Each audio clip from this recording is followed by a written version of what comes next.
నమస్తే friends, welcome to my YouTube channel. చాలా రోజులైంది మీతో మాట్లాడకుండా. సో కొంచెం మాట్లాడాలనిపించింది, డిస్కషన్ చేయాలనిపించింది. సో అందుకే వచ్చేసా. ఆ, రేపు వినాయకుల పండుగ కదా, అంటే వినాయక చవితి. సో అందరు చాలా పెద్ద పెద్ద పండగ, చాలా పెద్ద పండగ, చాలా పెద్దగా చేస్తారు. చాలా పెద్ద పెద్ద విగ్రహాలు పెడతారు. ఆ, అది ఎవరు చెప్పారు అలా పెట్టాలని?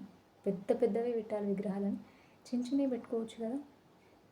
లేదు కదా, దేవుడు ఒప్పుకోడు కదా. కరెక్ట్ చెప్పారు. మళ్ళీ రంగుల విగ్రహాలే పెట్టమని చెప్పారు కదా దేవుడు.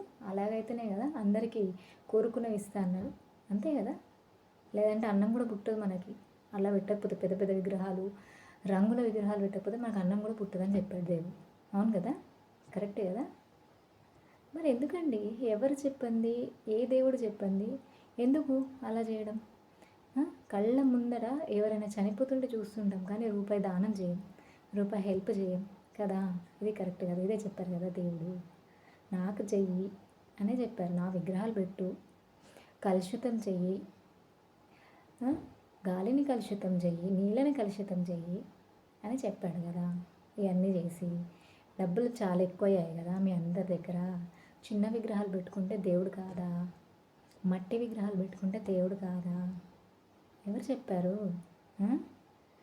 ఇవన్నీ ఆడంబరాలు పోతారు, అప్పుడు మటుకు డబ్బులు వస్తాయి. అవును కదా. విజయవాడ సంగతి తెలుసు కదా మీ అందరికీ, చూస్తూనే ఉన్నారు న్యూస్లలో కూడా.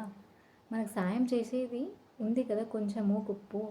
పోనీ అక్కడ చేయకుండా మన పక్క వాళ్ళకన్నా చేస్తున్నామా?